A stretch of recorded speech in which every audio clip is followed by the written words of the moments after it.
Thank you, Stacey. Fashionable, that's the word I think of when I think of you. I appreciate the comments from the peanut gallery this morning. I really do. I am Still got those. You are. A couple more weeks left. That's right. I'll be back here in a couple of weeks. That's cool. Oh, yeah. Further distance.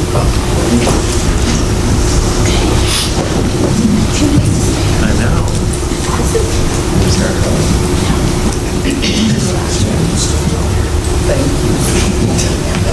Blow a little bit less.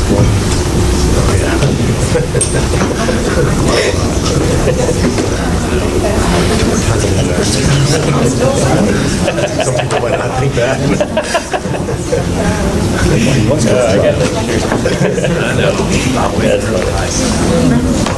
Yeah. But I'm afraid it's probably covered it.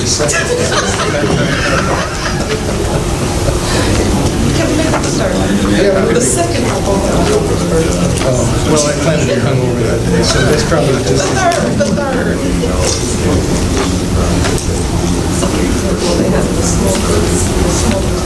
Yeah, the smoke-infused honey burgers.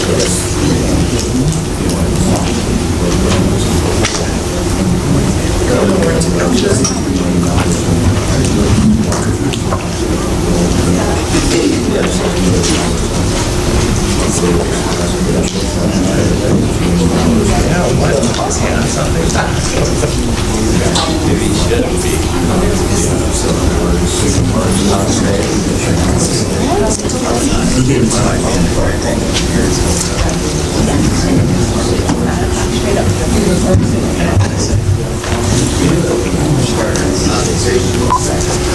Good morning. Why don't we get started? My name is Mike Zimmer. I'm the Cabinet Director for Governor Snyder, and this morning I am sitting in for Harvey Hollins. We somehow mistakenly allowed him to take a family vacation, so Harvey will not be joining us. I would note for those here and those at home that there's a lot of cameras in the room. Thank you to the City of Flint, who's live streaming this. I believe Channel 25, Local 25 NBC is here. And a special shout out to the State Police for bringing their 1994 camcorder. They will be using that incredibly advanced technology to be posting up on YouTube. Lieutenant Colonel Klinsky. We should start the introductions. My co-chair, why don't we move this way? I really don't know what to say, but thank you. Lieutenant Colonel Chris Kolensky with the Michigan State Police. Rich Baird, Governor's Office. Inspector Chris Bush, Emergency Management, Homeland Security. Karen Weaver, Mayor, Flint. Greg Weatherspoon, Interim Superintendent, Flint Community Schools. Pamela Pugh, City of Flint, Chief Public Health Advisor. Mark Young, Genesee County Board of Commissioners. Jim Koski, Genesee County. Lawrence Reynolds, Flint resident and senior citizen. Bryant Nolden, Genesee County Board of Commissioners, representing the City of Flint. Kyle Grant, Michigan Department of Education. Santino Guerra, Flint City Council. Eric Oswald, Director of the Drinking Water Municipal Assistance Division for the DEQ. George Christian, DEQ. Good morning, Scott Hippigood. Scott Hippica, Governor's Office. Tina Johnston, Michigan State Police, Emergency Management, Homeland Security. Good morning, Stacy Clayton, Governor's Office. Harvey Santana, Governor's Office. Candace Machad, City of Flint. Jamaica Patrick Singleton, City of Flint, Chief Recovery Officer. Steve Branch, City of Flint. Gil Chris, City of Flint. Shane Jackson, City of Flint. Jared Walhodsky, Michigan Department of Health and Human Services. Amy Apke, DEQ. Nick Fane, Governor's Office. Chuck, why don't we move over to you? John McNeely, City Medical Office. Max Alford, Master Brumman. Josh Freeman from the Genesee County Board of Commissioners Office. You have a lady at the end? Nina Center, the past. Okay. Anybody else that walked in that I missed? Adam Traylon, Office of Transportation. I knew what you meant. Thank you. Angela Wheeler, City of Flint. And Gentleman McDaniels just stepped out, and he is here. So we should talk about him in his absence, is that what you're suggesting? I'm sorry? Who's on the, oh. And Stacy just pointed out to me that Ruud Schuldeman, I got the first one inexplicably correct, is on the phone and will be participating later. Thank you all for being here. I will try and be a worthy second to Mr. Hollins. And Mayor Weaver, I think I'm just going to turn it over to you. Okay, thank you, and good morning, everybody. Really, what I wanted to do is say it's been a little while since we've met, and one of the things I hope everybody has been able to see since the last meeting is that we have been moving from crisis to recovery. A lot of good things have been going on in the city of Flint. There's been tremendous progress, but there's still a lot of work that needs to be done. Since our last meeting, we received a $30 million grant from HUD for the Choice Neighborhood, so that was exciting for the residents to see that happen. Last week, we just had Lear with their grand opening, and we know that's bringing jobs to Flint. Just this past week, we had 2 more businesses that had their ribbon cutting right downtown in Flint. So things are happening in Flint, and we're very excited, we're very proud. I said, but we're still working to make sure we have clean water for our residents. That still remains our top priority here in the city of Flint. While we've been making that kind of progress, it has been very disappointing that it seems like MDEQ has chosen to play this argument out in the media. And I think our issue with that is it still puts cost over the lives of the people of the city of Flint. And we're not happy with that. It's very disappointing that we're not worth traditional excavation. Before, we said we weren't worth $100 a day for corrosion control, and now we're not worth traditional excavation. And we're not going to stand for that. We know that we have missed some homes.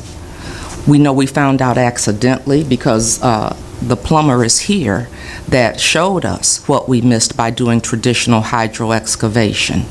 What we found out was, and I'm going to have Max show that, but when we were doing hydro excavation, it would get marked copper to copper.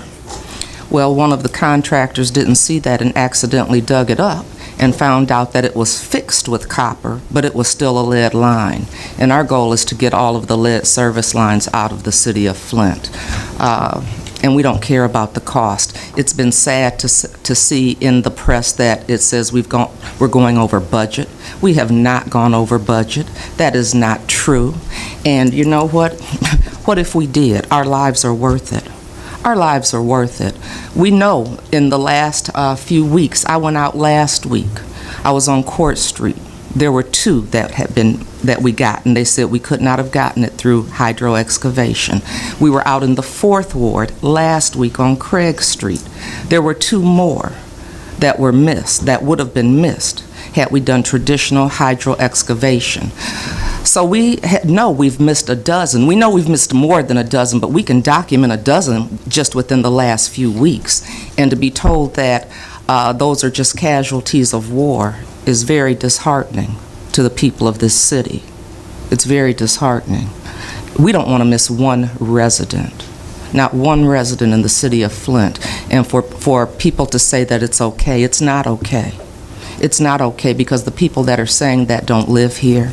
They drive out of town when they leave here. And then we're left with that. We're left with that. And our lives are worth something. And that's all we're asking for. That's all we're asking for. There's nowhere in a settlement that it says you have to hydro excavate. There's nowhere that it says that. We know that, and I have not only the plumber here, I saw the inspector come in. One of the conversations he had, and I'm going to let him talk, was that over on the east side it was splicing. The city of Flint didn't have money to replace those lines with copper, so they fixed it. They did patchwork with copper, and they are lead and galvanized lines. There's a lot of them, close to 1,000. He said they did the work. They know that. They know that.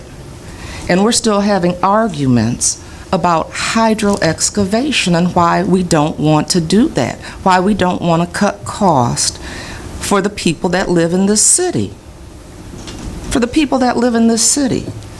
You know, we have people whose lives will never be the same, no matter what we do. And for us to say that we're not worth it, to challenge why we want to do hydro-excavation and to play this out in the media, I think is really sad. And I wish we were sitting down together at the table saying, how do we fix this problem? You know, it's like we're halfway there. How do we come together and put the people over the differences we have in money and not keep arguing in the media? We're talking about health. We're talking about quality of life. And we're not going to stand for it. We're not going to stand for it. Cost, looking at cost is what got us in this problem. That's what got us here. And we deserve more than that.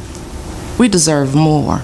And we're going to continue to fight. You know, I've been told, well, you need to sign this because you're out of compliance. Why don't you all, we want to sit down and work through this.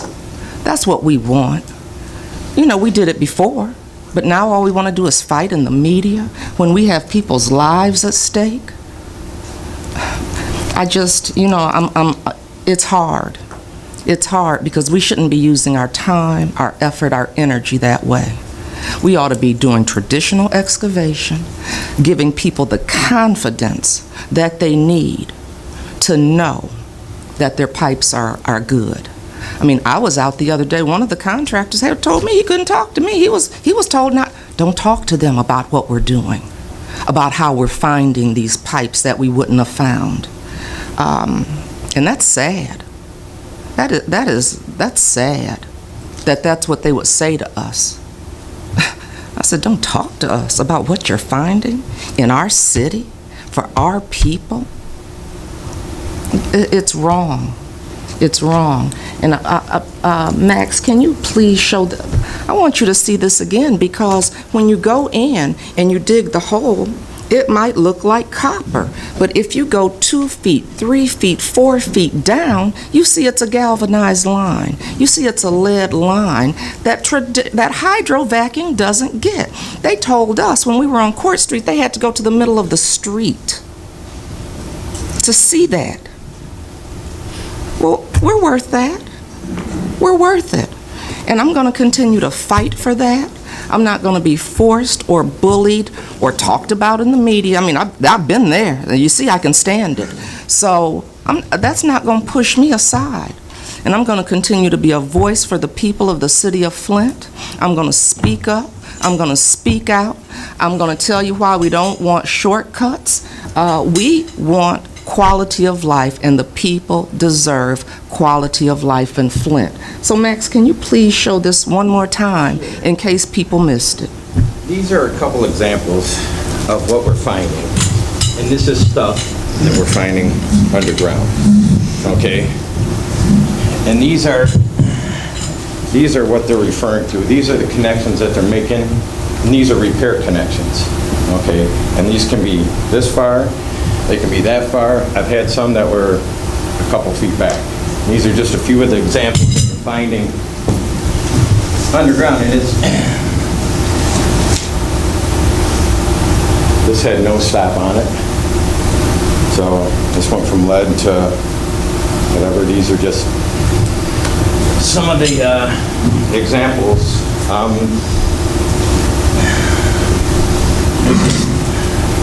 This is stuff that they're finding with the iron, with the lead.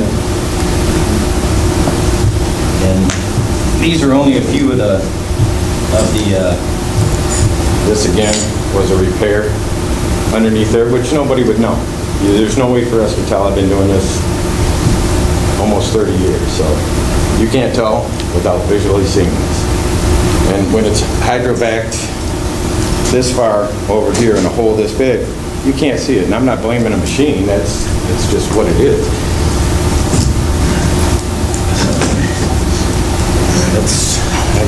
I have a a bunch of them, but that's the general, that's how they all, that's what we're finding. And that's not in every case, but we're finding them,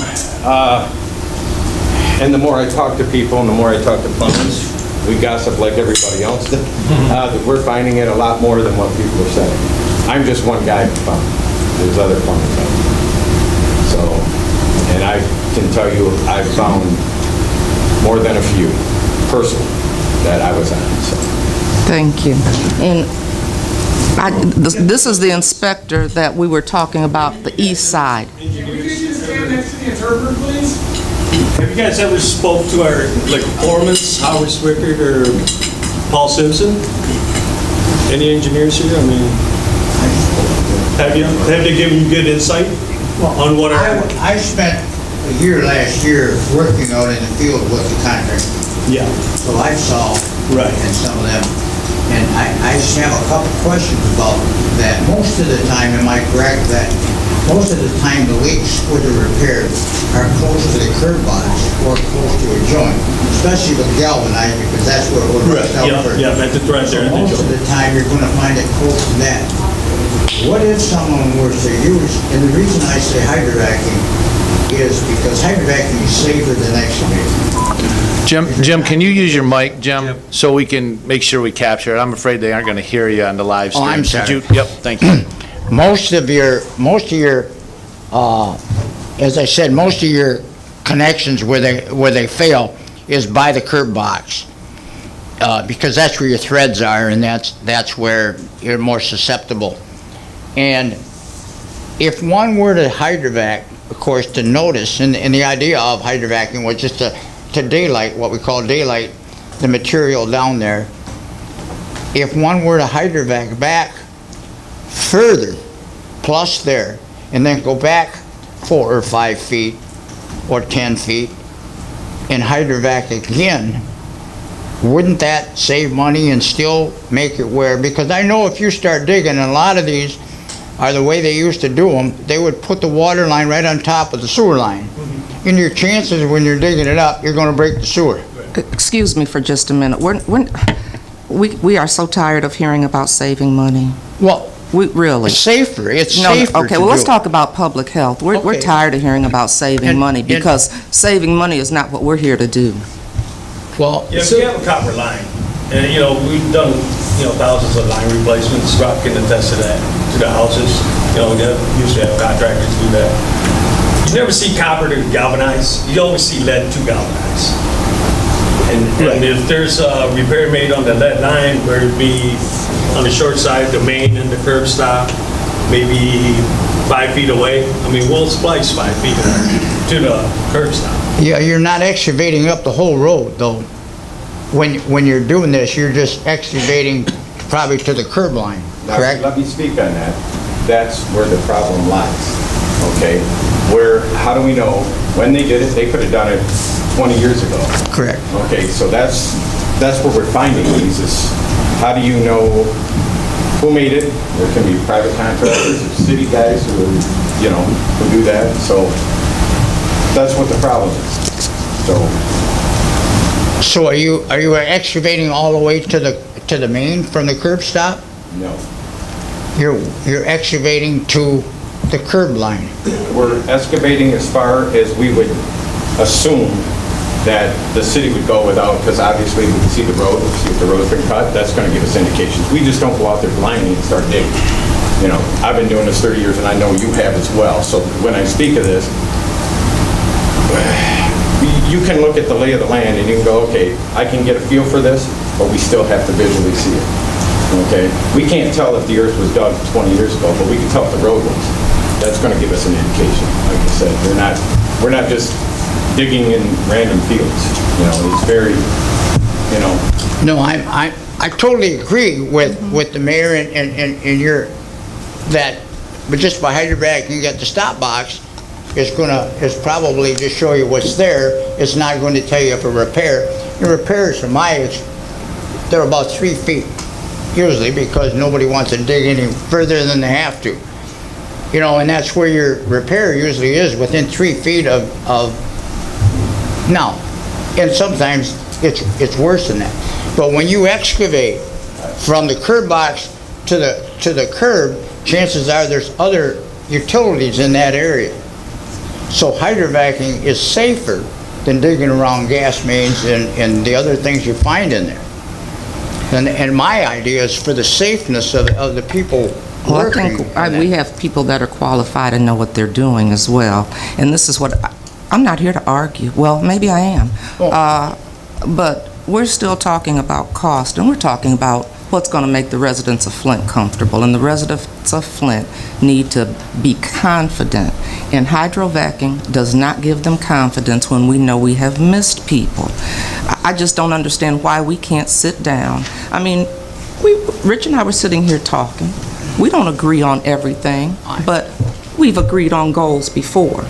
And we can do those things. I don't know why we can't sit down and say, what do we need to do? Let's get through this. We're not going over budget. Make the people of Flint whole again. That's it. I don't think there's an argument of doing what the mayor's talking about doing.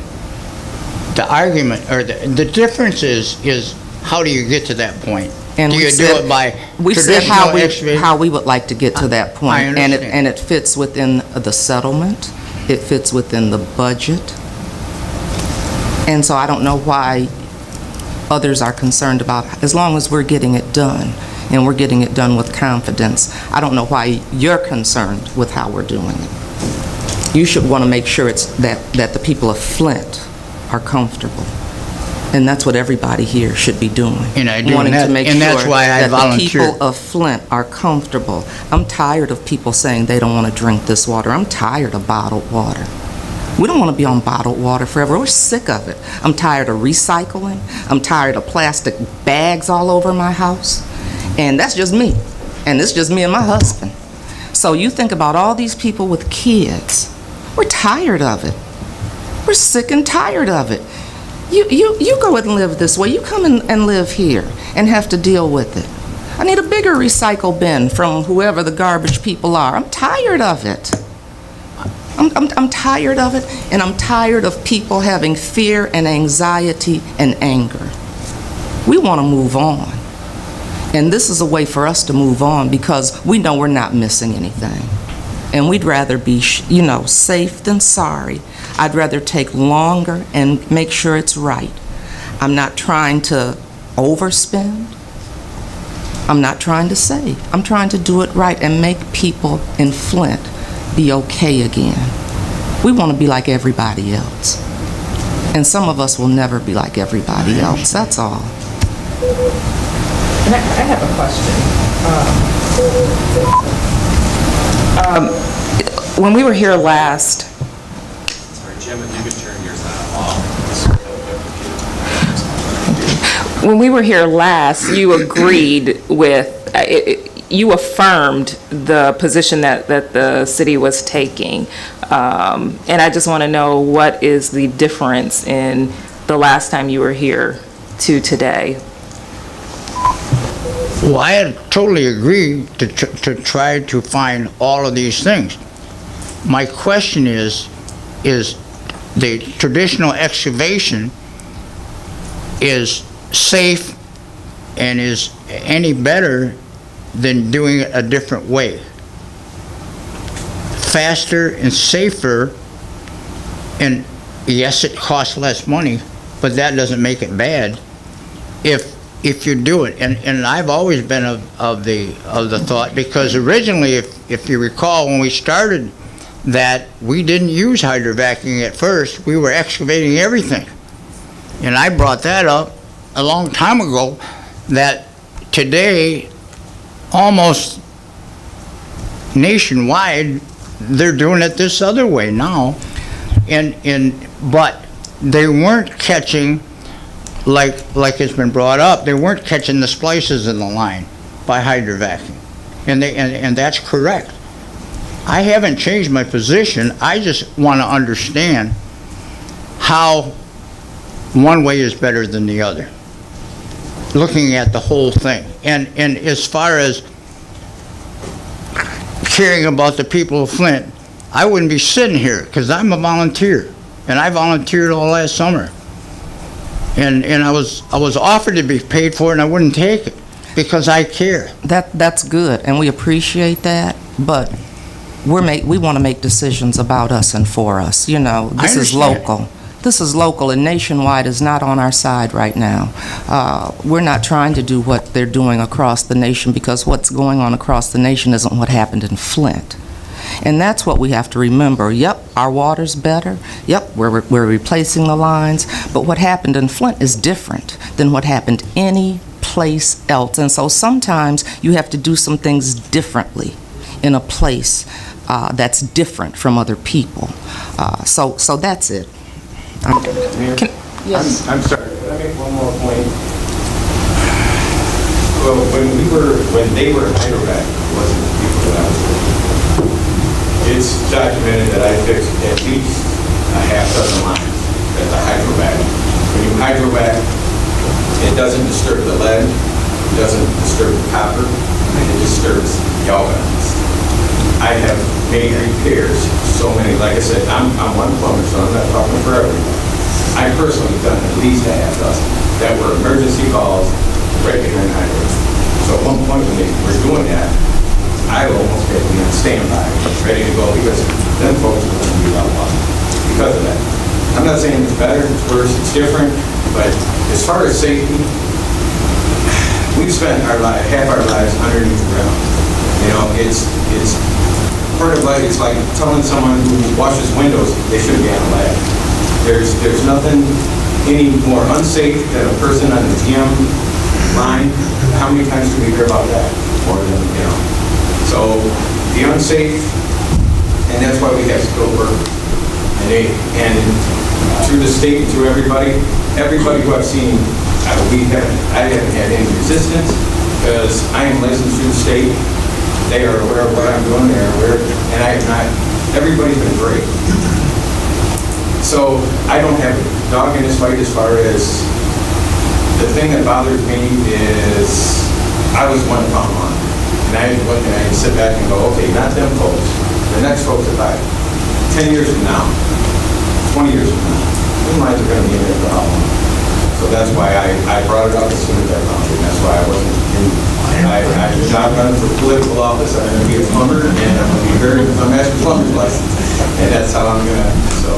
You're smarter to stay a plumber. Yeah, but hydrovacking, there are hiccups as far as curbs, driveways, and then again, like I said, I'm one plumber that's done at least a half dozen repairs, emergency repairs.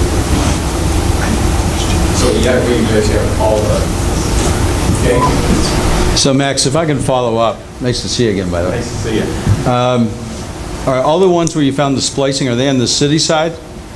I would say the majority, we still have, there are some that, you know, obviously there's no documentation on, you know, us as contractors didn't document with, you know, we had the city shut off the water and then we would do our, but then again, you know, again, yeah, I just, on the road, we can't tell, you know. I was just curious if you found any on the resident side of the curb box. Yeah. Okay. Yeah. What's the greatest distance that you found? Where you see the splice from the curb box? I have a piece of pipe that I probably 5-6 foot. Okay. And now, you guys got to take in perspective when I'm saying that, I'm saying from the curb stop, 6 foot back. Right. That's one way back. Oh, I agree. Okay, yeah, and I know you know it. And then, so up, what we'll call north of the, you know, it could be up in the middle of the yard, but that's in the residence. So we have, you know, I would say an average, they need to go, they need to keep going at least as far as they're going right now. Okay. Have you ever seen the double splice? I mean, have you ever gone into the home and it's copper in the house and it's copper in the curb box, but we've got galvanized in the middle somewhere? We have? Yep. Yep. And that's been found more times than, yeah, because that's all it was the city had made a connection, and then the homeowner, you know, and we can obviously see that it's been broken up. Like I said, we take educated guesses as far as what we see, but visually, we have to visually see it. But normally we see it broken up inside the house, and that's giving us an indication. So when we went back to copper, you know, and they said, copper, you gotta go farther. And there was you know, and you guys all know who's been in the trades, you know, when you walk up to the place, you never know what you're gonna, you know, you never know what you're gonna find. I don't go in with a closed mind. I keep an open mind and let the problem tell me what to go. I don't go, I think it's gonna be this. Well, then you're gonna be wrong 90% of the time. Oh, I remember that one we did where it went on like this and it snaked around the house. Remember that? And the TV cameras there the whole time? Yeah. Yeah. Yeah, we tried that.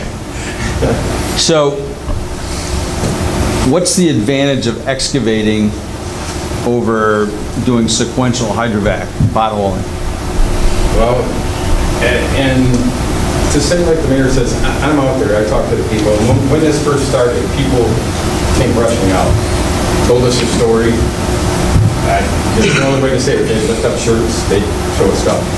So that stuck in my mind. And then when I saw that piece of lead, I was, you know, after the whole street had been hydrovacs, and we accidentally went there, started digging, and then it just clicked into me that, you know, I got to let someone know that this is, you know, and I don't even know how many on that street were. But the hydrovac only that big a hole, you know, it gives you a peek. Yeah. But yeah, there's more to the picture. Hang on, Rich, and then Larry. Rich? Two things. One is, thank you for the explanation, and I just want to say something about what the mayor said earlier. If there's any contractor that is refusing to talk to the city about what they're finding, they should be fired. Pure and simple, okay? Number two is, my layman's question is this. You asserted that you need a line of sight to see what's down there in order to have comfort that you've fixed the right things that are there. How far do you need to go, and kind of building on the general's question, how far do you need to go in both directions to have that comfort? And can a hydrovac do it as well as a full cut excavator? That would have to be, the question would have to go to the hydrovac people, I'm not sure.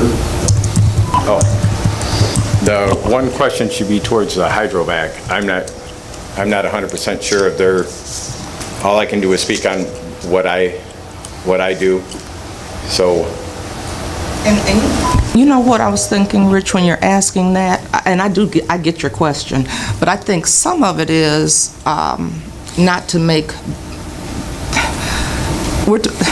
sometimes you have to do something else to make the people. That's what it is, I think. And because there's been so much controversy with this, and because we know we've missed some, my concern is, how do we make the residents?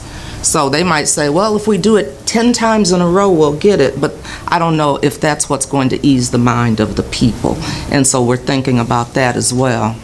Yes? So Rich, to your question, let me just again try and put some perspective into what Plummer is saying to your question. So the hole is approximately 8 inches, right?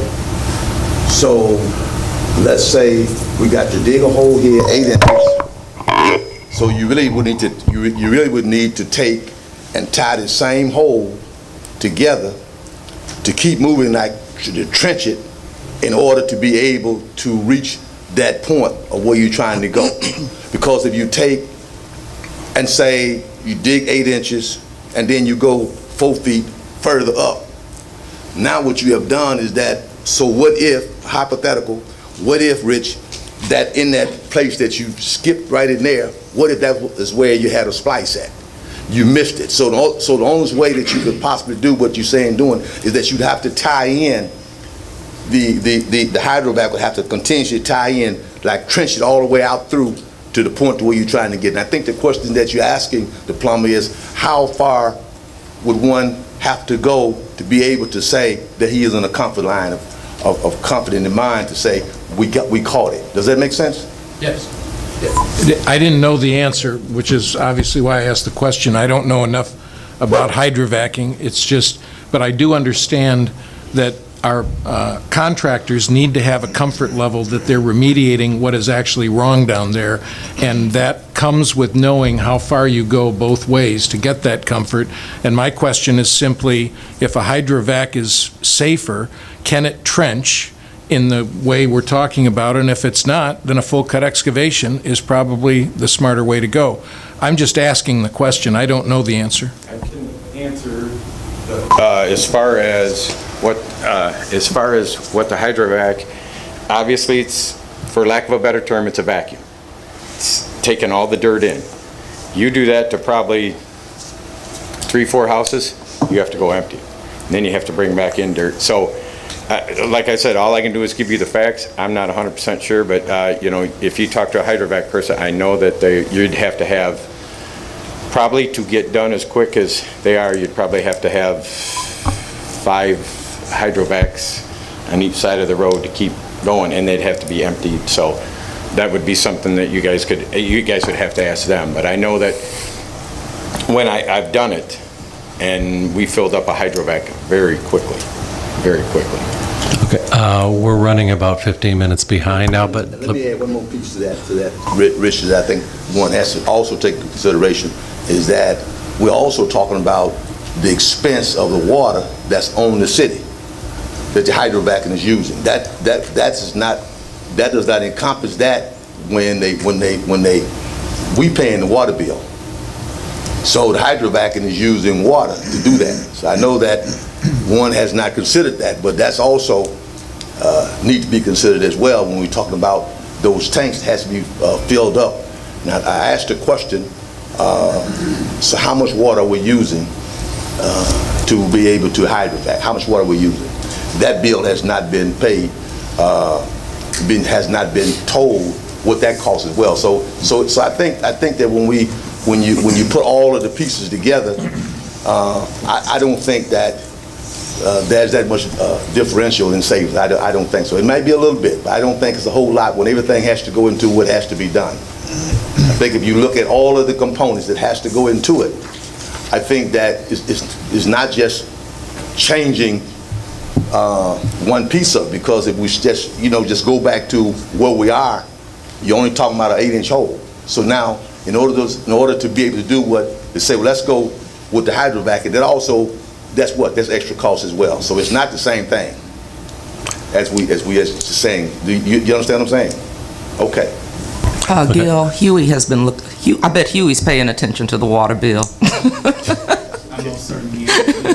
And we're working on some sort of a calculation of what that number looks like in terms of the amount of money the water will cost for. Okay. Again, we're running about 15 minutes behind at this point, but Dr. Reynolds, you've asked quite a while. Thank you. I live in a neighborhood where during the lead service line replacement, they had to dig in my driveway to find the lead line for the house across the street. Does that make this more complicated? And then I'm trying to catch up with the terminology where we talk about splicing. Is that the same thing as a partial lead service line replacement? At the time, that's what they were doing. When they say splicing, it's more of like it should be called a repair. Something was leaking farther back, and so they made the repair. So that's what there's two different words saying the same thing. Okay. Splicing is just a repair back to bring it back to the home.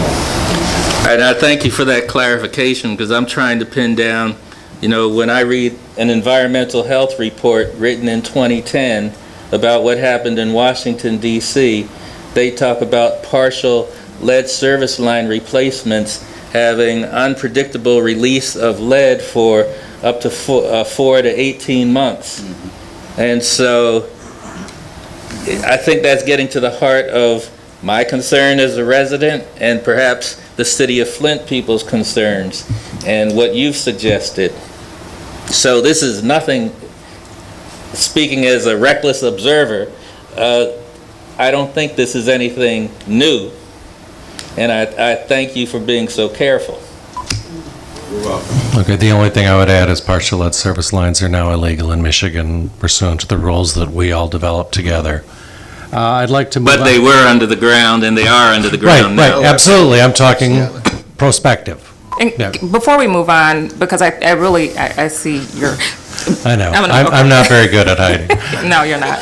So, because I really think that Mayor Weaver should be commended for the position that she's taken, as Dr. Reynolds has mentioned. And I just want to make sure that everyone knows that we have folks from the Washington, D.C. area here with us today. They're from our Substance Abuse and Mental Health Services Administration with the U.S. government. And there are funders for the Resiliency in Communities After Stress and Trauma funding. And so I just want us to be mindful that we have exacerbated social and emotional stress here in the city of Flint. So they're here making sure that we're handling this. So as Mayor Weaver is talking not only about the physical health, we're also talking about the peace of mind that the residents of Flint do deserve.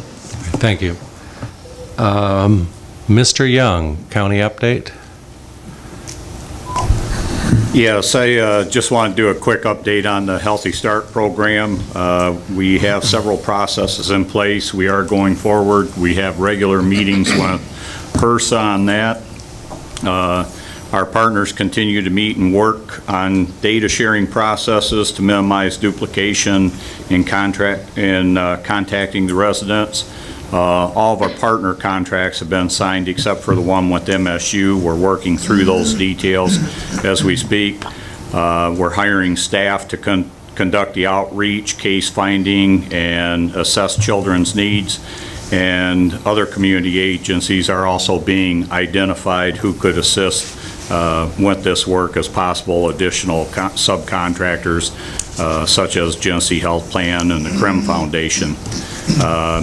And I did also want to stress that the Genesee County Health Department did issue a statement on May the 16th, 2018, issuing reminder regarding the Flint Water Emergency Declaration and recommendations, and that they also are, the Health Department supports the Genesee County Medical Society's recommendations regarding Flint municipal water. In particular, that children less than 6 years old, pregnant women, and individuals with weakened immune systems should continue using only bottled water for drinking, cooking, and brushing teeth. Filtered water can be safely consumed after boiling for those at-risk individuals unable to access purified bottled water. So one of the concerns I have with that is that we have a lot of issues where a lot of residents that aren't able to access bottled water as we go forward, and unfortunately, this problem's not done. As much as a lot of people here, and I'd love to have this process all taken care of and not need to be here, and I'm sure the mayor would echo that sentiment, but I think at this point in time, I think we're just way too premature, and the issues with bottled water still have grave concerns to the citizens of Genesee County. Thank you. Thank you. Yeah, I'm sorry. George, I think you're up next. Mr. Christian, DEQ water quality update. Thank you, Mike. So what I want to focus on today is the latest round of testing that we did in the Flint community schools. And this time around, so number one, the news is very good. It's very encouraging. The testing that we did focused on the bubblers and the coolers, which last time when we met, we talked about this was what the focus was going to be, because we wanted to make sure that where the points of use were intended for the students to drink, that we had some good information as to what was going on there. The one concern that we had going into this testing is that these bubblers and coolers had been installed in 2016 and have essentially sat idle for 2 years, so we weren't really sure what to expect when we... I'm sorry to interrupt you. Can you differentiate bubblers and coolers? And what Yes, I was going to do that. Yeah. So... Bubbler and cooler is, because I was asked that yesterday, so I want to make Yes, sure. yes, absolutely. So, like I indicated, these bubblers and coolers were installed in 2016, and we had a concern that there may have been some issues from them sitting idle for that period of time. So to your question, Pam, the bubblers are predominantly in the elementary schools, and they're right there at the sink. If you hearken back to your days in elementary school, there would be a regular faucet, and then off to the side, there would be a little bubbler, and the bubbler is simply the little fountain head with the button that you push down on, and the water came out. The coolers are what are out in the hallway. So what used to be in the schools were those old china fountains. They were made of porcelain, and they didn't have any sort of reservoir or anything like that. And those got upgraded to the newer models that have a cooled reservoir, so it's actually refrigerated water. And on both of those, the thing to keep in mind is there are inline filters prior to that. So in the previous testing that we did... Excuse me, George, Dr. Sullivan has a quick question. Just a clarifying question about those filters. When you say they're inline filters, does that mean that they can't be taken out and replaced? Does that mean they're semi-permanent? What does that mean as far as... They can't be bypassed. Right, Okay? but I'm assuming they have to be serviced. Correct. And so the servicing of those filters would, I would imagine, involves taking a cartridge out and putting a new cartridge in? That is correct. Is that something that would require, is that something that a staff person would be able to do? Yes. And typically the custodial staff are... And for the bubbler, when the bubblers were installed, that's just the fixture, right? Does that mean that at the same time the faucet was installed and the filter below, or was just the bubbler installed in 2016? Everything was replaced in 2016. Lara went through in all the schools throughout the city, not just at FCS, but at the daycares, the parochials, elder care facilities, everywhere where there was a population at risk, and the fixtures were replaced. So the in bubbler- the schools, the bubblers were replaced at the same time that the faucets were replaced. Everything was replaced with the 2014 compliant standard. So the bubbler and the faucet share a filter? They do not. The bubbler is what has an inline filter on it. So there's a line that leads into underneath the sink, and then it tees off, and that's the cold water line. And then one part of the tee runs off to the faucet, and then the other part of the tee feeds the bubbler. On the faucets, if you'll recall, we had installed the point-of-use filter devices. So the faucet, so if you flush at the faucet, the water doesn't go through the filter? That is correct. That's my point. Thank you. Yeah. Okay. So, as I stated, these points of use, the bubblers and the coolers, had been sitting idle for approximately 2 years. So we wanted to find out what kind of impact that might have. And so, as I indicated, there were actually two types of filters. Back in 2016, we had tested the point-of-use filters, which are the faucet mount filters that go right there on the faucet. And there's a slight difference between a faucet mount filter and an inline filter, in that with the faucet mount filter, the last thing that the water touches is the filter itself. With an inline filter, there's a piece of plumbing that runs from the inline filter and feeds the bubbler.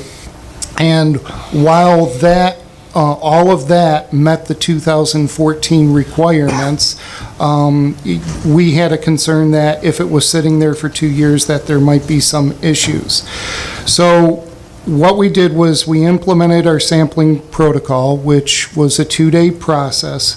On the first day, what we did was we conducted a flush at all of these points, just for to be able to get fresh water over there and also to condition the filters, because the filters were dry filters. We installed new filters in there, and so we conditioned them per the manufacturer's specifications. So then we allowed everything to stagnate overnight. Per the LCR, it's a minimum of a 6-hour stagnation period, but typically the reality of it is it was usually in the neighborhood of 12 to 14 hours, give or take a little bit, that they actually stagnated for. And when we came back the next day to pull the samples, we took 2 sequential 250 mil samples at each point. So we would turn on the bubbler or the cooler, and we would pull a 250 mil sample, and then immediately after that, we pulled a second one, because we wanted to see that if there was any level or lead there, how quickly did it disperse, okay? So with that in mind, the results were really, really encouraging. We had taken a total of 420 samples at 210 locations at all 13 of the FCS facilities, and 100% of those samples were below the 15 part per billion action level for copper, for lead, and 100% of them were also below the action level for copper. With respect to the bottled water standard, 419 out of the 420 samples, or 99.8% of those samples, met the bottled water standard, and 371 of those 420, or 88.3%, had no detectable amount of lead in them. There was a little bit of a difference between the two samples per point. There were, of the few samples that did have lead, they were primarily at the first sample.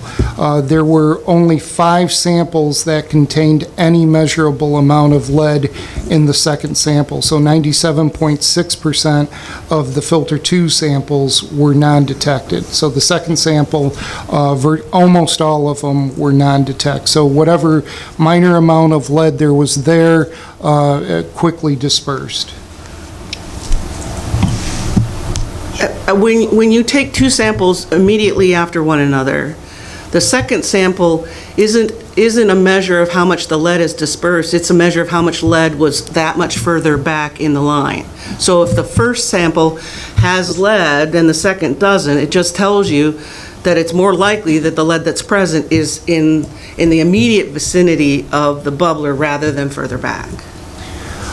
Well, that's partially true, but if there's a significant amount of lead, that's why we took 2 samples, because we wanted to see what sort of lingering effects there might be. And so if there, hypothetically, if there would have been a very significant amount of lead, we would have been able to determine again if there was any sort of dispersion that was not taking place over there. So, I mean, your point is well taken, and there's truth to that, but it also is a measure of the propensity for the lead to linger, because we did the measurements, and typically, based on the fact that it was about a 20 to 30 inch line that was feeding it, the first sample would take the water going back to the filter, and so that had been in direct contact with that lead, or excuse me, not the lead, with the with the copper line that was feeding it. And then the second sample more than likely would have been freshly filtered and wouldn't have had much contact time. I've got one other question about your flushing. You said it was 2 hours? No, it was actually about 10 minutes. Then that was like the night before? Yes. And when you flushed the bubblers, did you flush at the bubbler or? At the bubbler. Okay, because there's been talk about flushing the faucet versus. So if we go back to the discussion regarding the tea. Yeah.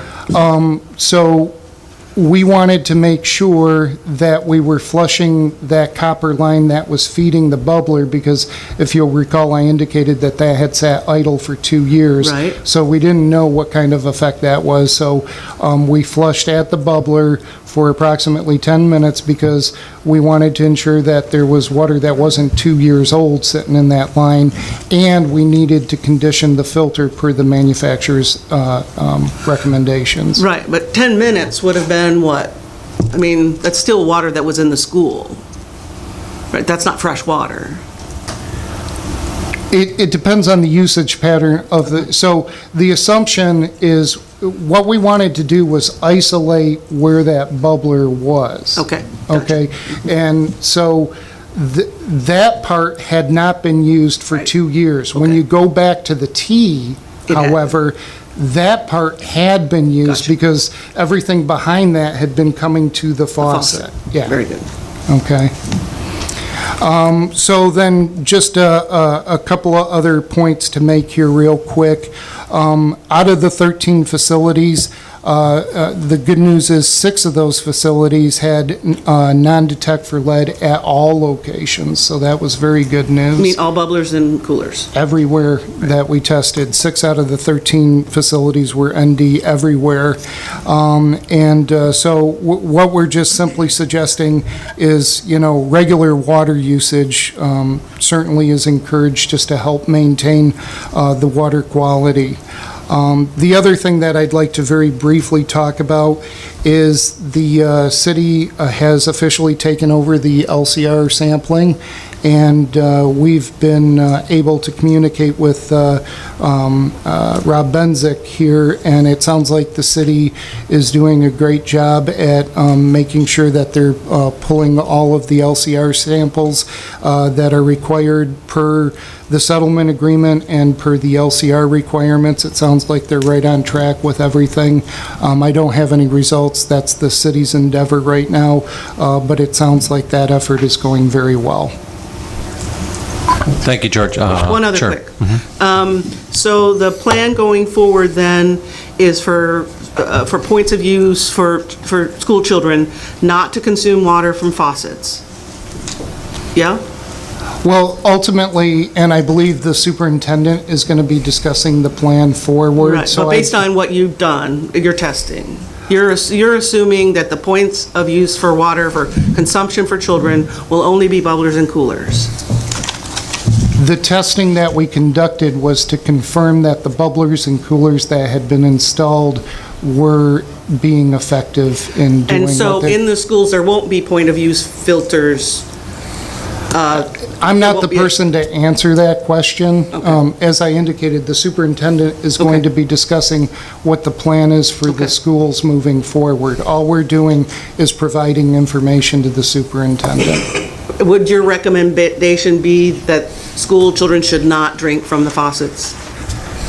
My recommendation is, per the plumbing code, children typically drink at coolers and bubblers. That's the established pattern, usually in schools. Each school has the ability to make the decision as to what they want to do. I guess I would comment that at the schools in Flint, it's probably not true that the children abide by plumbing code as far as which faucets they drink from. But it would be good to know that we should recommend that they not consume water from faucets. It would be good that we know that. Well, again, going back to the plumbing code, faucets are not really considered an intended point of use. So, we wanted to make sure we were looking at, in all of our testing up until recently, we were trying to establish worst-case scenarios, and we were always focused on worst-case scenarios.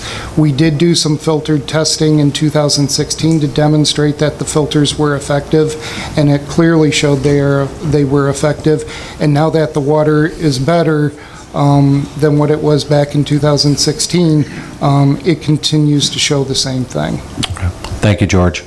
Any other questions for George? Yes, Dr. Reynolds. I'm sorry, George, this is a part B. Okay, so the lead part has been addressed, but then there's the other issue of, in case there's a boil water advisory, what is the recommendation for servicing those inline filters? Because if it's a boil water advisory, potentially those filters have been contaminated. So I hope that somewhere in these discussions we'll pay attention to how we would instruct the schools as well as the homeowners what to do in that situation. And the current literature on boil water notices, and while I will agree with you, it has been targeted towards residents, the boil water notices have indicated that residents should replace their filters after the boil water notice is lifted. Okay. And the reason I bring it up is the accessibility of those filters is a concern, and would that be done and followed through in case of a boil water advisory? I can't answer that, Dr. Reynolds, because we're not in charge of something like that. I mean, we can certainly have discussions about that, but I don't have a pat answer. I only bring it up because I didn't want the superintendent to be blindsided by, well, we have filters and everything's good. Oh, here's a boil water advisory, school starts on Monday, and the filters are there, and it hasn't come up. Right. Okay, thank you. And Dr. Reynolds, we do have that listed in the presentation that that Superintendent Witherspoon and I talked about as a concern that we need to continue. Well, it's a list of concerns, part of a list of concerns that we continue to have. My question is around the baseline testing and going back to the chlorine residual. And I know that as we've talked, we said that we were going to come back together with the Technical Advisory Council and make sure that we're aware and collectively coming up with solutions as to how we address the non-detect as it relates to the chlorine residual that was found during the baseline testing. And I don't know if you want to speak to that or if you've given any more thought to that. Well, just to make sure that we have context around that, the water coming into the school buildings, without exception, has carried a very good chlorine residual. There were engineering decisions that were made decades ago that have created some situations at certain parts of some of the buildings where, for example, a cold water line is running parallel to a radiant line, and it is causing a dissipation of the chlorine residual.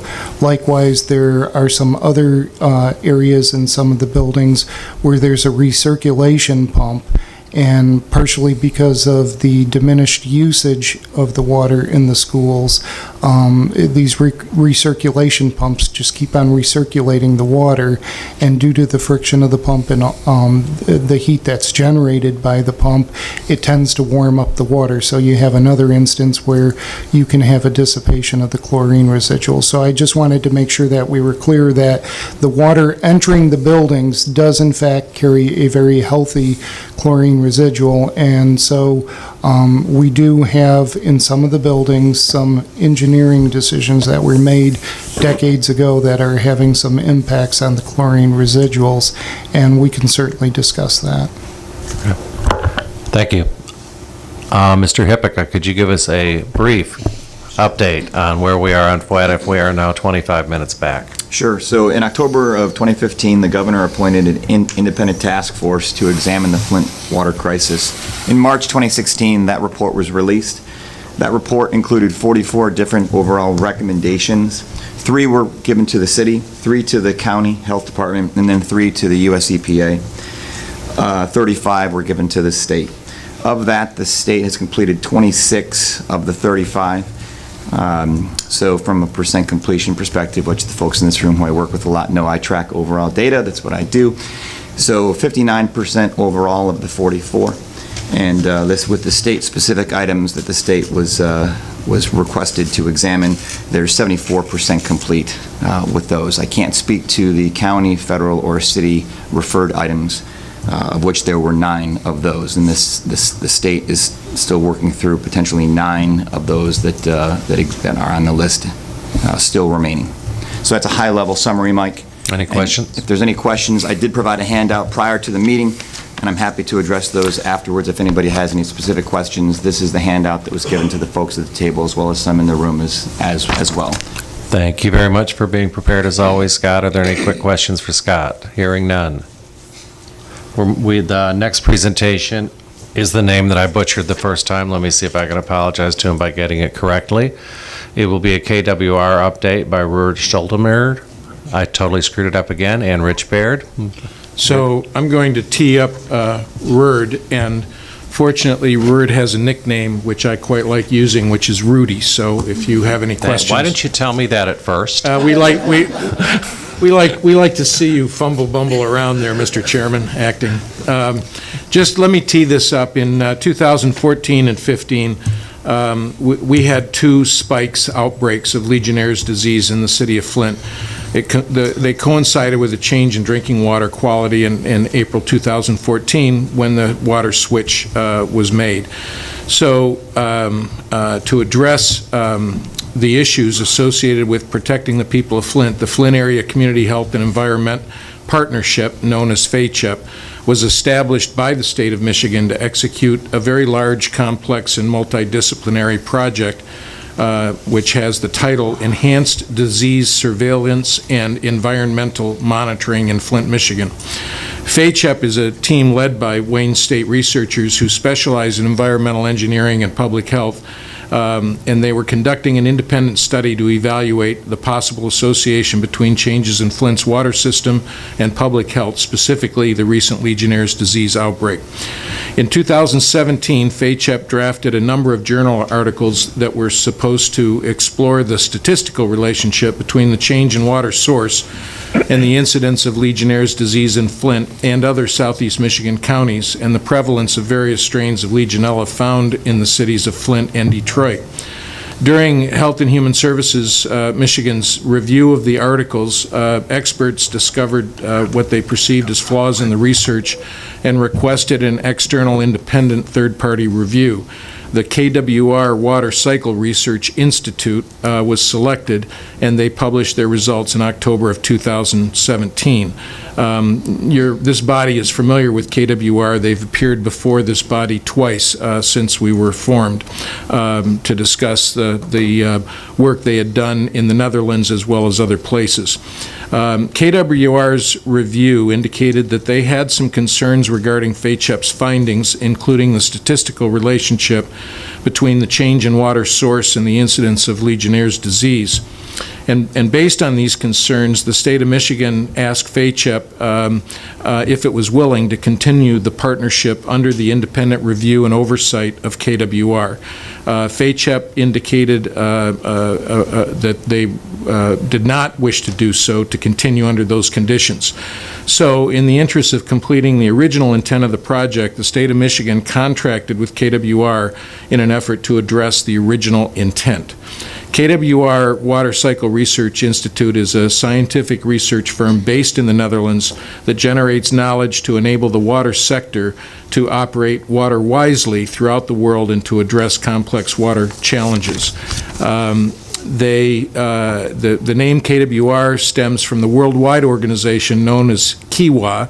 KIWA is a world leader in testing, inspection, and certification in a wide variety of market segments, ranging from construction and energy supply to drinking water, healthcare, food, feed, and farming. As an offshoot of KIWA, KWR was established about 12 years ago in 2006 to perform scientific research specifically associated with the water sector. So on the phone today is Rudy Skolderman from KWR. He's the project manager and the lead contact for this project.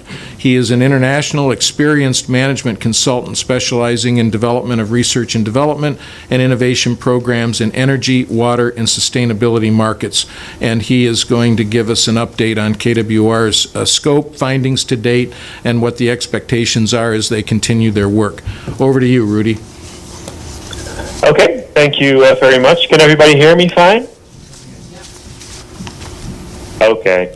As Mr. Beard stated, KWR, at the request of the state of Michigan, is currently in the process of carrying out a scientific independent retrospective outbreak analysis. And what this means is that we are looking at the outbreak situation using existing data.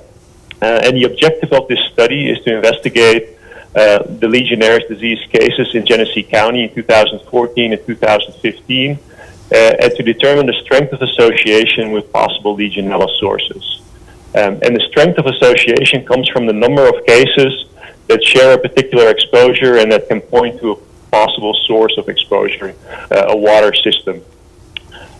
In addition, KWR also wants to reconfirm the occurrence of an outbreak, and an outbreak is defined as an unexpected increase of, in this case, Legionnaire's disease cases. And this is done by comparing the data on the incidence number, which is the number of cases per 100,000 population in Genesee County, with the rest of Michigan and the United States to reconfirm the outbreaks in 2014 and 15, and to see if in 2016-17 there was no more increase in Genesee County of Legionnaire's disease cases. KWR has mobilized an outbreak investigation team of epidemiology and outbreak investigation experts for this project. And this team is assigned to develop the investigation from the ground up. And that means that the Legionella outbreak investigation will be conducted as a retrospective investigation and is blinded. Or more specifically, KWR will not use the line list, which is the list that systematically organizes the individual case information, outbreak reports and chart book that the Michigan Department of Health and Human Services has created, but we'll start from scratch from the Michigan Disease Surveillance System. And this disease surveillance system is the digital database recording all reportable diseases in Michigan, of which Legionnaires is one. And the rationale for taking this approach, building it from the ground up, is that KWR is to conduct its own independent investigation. So for this, we will follow the CDC guidelines for the steps in an outbreak investigation. To assure quality of this study, an independent review panel has been put in place to provide independent oversight of the scientific quality of this retrospective outbreak investigation. The panel is responsible for reviewing the design of the outbreak study and evaluating the transparency, the strength of evidence, and the completeness of the investigation and the results, conclusions, and recommendations. These independent reviewers will jointly discuss the study design phase and the outcome phase of the research. To get the information we need for the research, the KWR team has submitted the data use request to the Michigan Department of Health and Human Services because this is the organization that actually maintains the disease surveillance system. So that's where all the baseline information is housed. So we submitted this data request in order to secure access to the necessary data, and the outbreak investigation team started data collection and review of this data in June, July. In July, the research protocol then was submitted to the independent panel for review, and this panel met in Lansing on August 7 and 8 to discuss the research protocol. Following this meeting, the research protocol is now being finalized, and panel recommendations about the study design and data analysis are being incorporated. In the upcoming months, the study will then be carried out based on this approved research protocol, and the study conclusions will then be presented in, or to the, I should say, the independent review panel at a second meeting, which will take place later this fall. Following then the incorporation of the panel's recommendation, the study will be made available to the public, and it will be submitted for scientific publication. The investigation is likely to give clues towards recommendations for the prevention of future outbreaks of Legionnaires in Genesee County and beyond.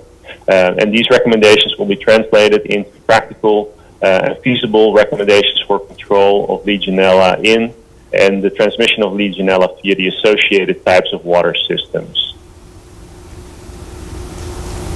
And that's my update of the work that we've done to date and where we are moving over the next coming months. Okay, thank you very Rudy. much. Any questions for Rudy? Larry. Sorry, Dr. Reynolds. Yes, and I thank you. This has been very helpful. Is it possible I can have a document that I can take back to the Medical Society, Community and Environmental Health Committee, just so that we can keep up to date on these things especially since we have a possible change in administration coming in December. I don't know how January. how it'll affect the transition of information, but it would be real helpful to us. Thank you. Okay, thank you. Any other comments or questions?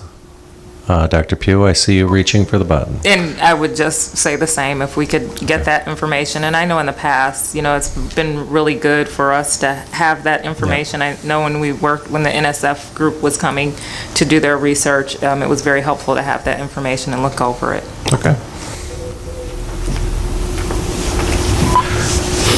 Superintendent Weatherspoon, I believe you're up. Good morning, thank you. Good morning. I think I want to be around the students.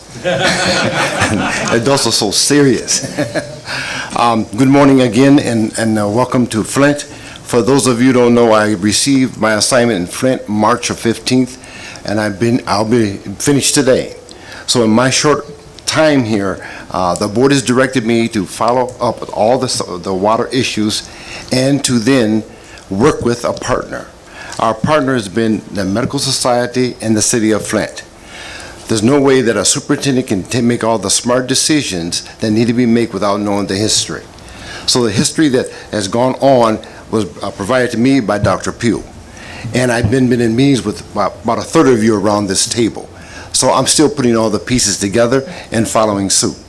The board wishes to have their water fountains back on, but they won't do it until the Medical Society and the City of Flint says this is the safest water possible. We have gone through the flushing treatment. It has upset the board greatly that our students take time out of instruction to flush the water. A pilot flushing was used. They're saying, well, what are all the other students doing in the county of Genesee? And they feel that it's definitely a slap in the face. So with that attitude, with the amount of drama and emotions that goes around water, we've got to move swiftly, carefully, and we've got to sell it to the parents. Because the parents, you don't want to sit in my seat. My calls come in and they're very angry and want to know what's going to happen this summer. Well, I don't have all the answers. I don't try to have all the answers. So with that, I'm going to refer to Mrs. Pugh to walk us through a presentation that's very logical, that makes sense to everybody. And I'll just give a little bit of the history, and then I'll turn it back over to you, Superintendent Witherspoon. But I just want to just make mention that it was June of 2017 that the Flint Community Schools asked the City of Flint Technical Advisory Council, who we consult with Dr. Reynolds, Dr. Sullivan, and others to make sure that we're making sound decisions. So it's the medical community as well as the scientists that come together. But it was in June that the state of Michigan asked the city of Flint, Flint Community Schools to come off of bottled water. And it was 2016 data and 2017 that was being used to ask the city of Flint to come off, the Flint Community Schools to come off of bottled water. I do also want to note that the Flint Community Schools was also being told that the other school districts, the charter schools and the ISD and the daycares were already off of bottled water. And I'll talk about that because we definitely found out that that was not true and still is not true. So the City of Flint Technical Advisory Council, and like I said, some of my counterparts are here as well, so they're aware of this. We immediately were able to meet, and so some of what we came up with was that before bottled water, the Flint Community Schools removed bottled water from their students, that we needed to make sure that there were provisions made for the special population. The Flint Community Schools has pointed out to us that not only do they have special needs children with cognitive issues, but also with digestive issues and some other things that we should really be concerned about their health. That there needed to be a monitoring and maintenance program that was in place, and that there needed to be some sort of flushing program. We talked about the health department being able to help. We talked about automated flushers. We also talked about some sort of monitoring devices that we were being made aware of. And so these were all things that we were talking about in July of 2017, and we continue to talk about because that is the route that the Flint Community Schools has rightfully decided to take. So we've continued to meet. We've held several meetings. George, you've been a part of those meetings, a lot of those meetings that we've had, where we've been able to look at the data together and then also determine the direction that we're going. We had several groups in January, Mayor Weaver and the superintendent, and many of us took part in a press event where we stood firm with the Flint Community Schools on their decision to not move away from bottled water until this comprehensive type plan was put in place. We also had many resolutions, the Greater Flint Health Coalition, the Genesee County Health Commission, as well as others put forward resolutions. We also heard from our charter schools and other schools who also spoke with the same voice that Flint Community Schools had, that they had indeed not moved away from bottled water and had not planned to at that time, and as I said, they still have not. George has gone over some of the rounds of testing. It was after many meetings that we were able to convince the DEQ and the state of Michigan to do the baseline testing, which was 9 weeks, and then now we're into the quarterly testing. And in the first round, we did find that some schools were doing well, but then there were other schools that had problems. We found in round 2, that we decided to move, it was Dr. Susan Maston who suggested that we clean the aerators, because that may be causing some of the spikes, but some of those levels spiked up even after we did clean the aerators, and George will tell you that there were some findings that we found that there were 2 aerators. And so as we went on, I say that to say that as we went and we did this type of back and forth discussion and testing, we were able to find that we didn't know everything that we thought that we did know, especially when the Flint Community Schools were being pushed to move off the bottled water.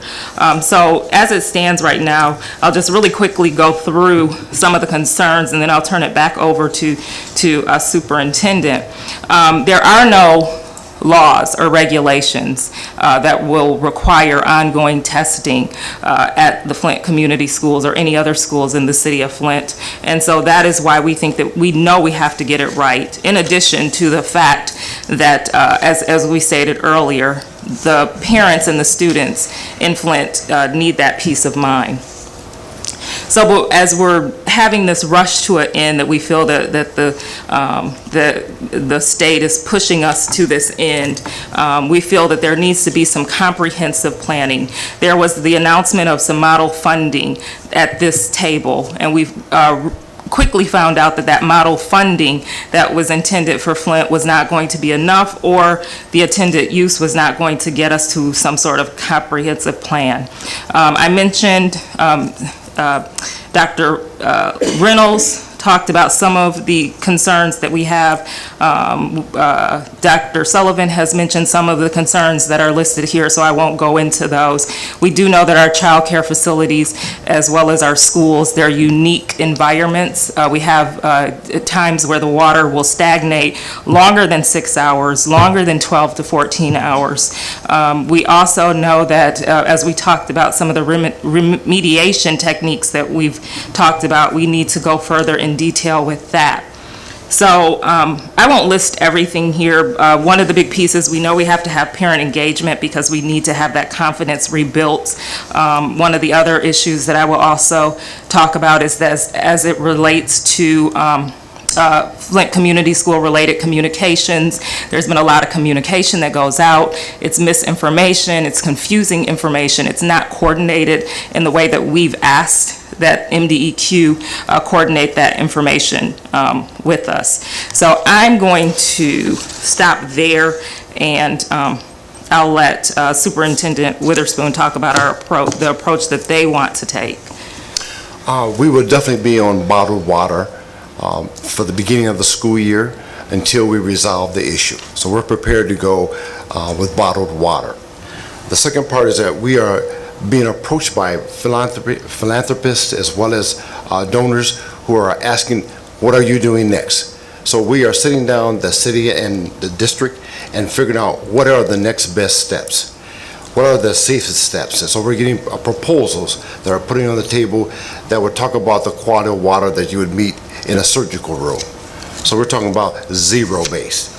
We know that there's a 5% particles per million. There's a 15 parts per billion.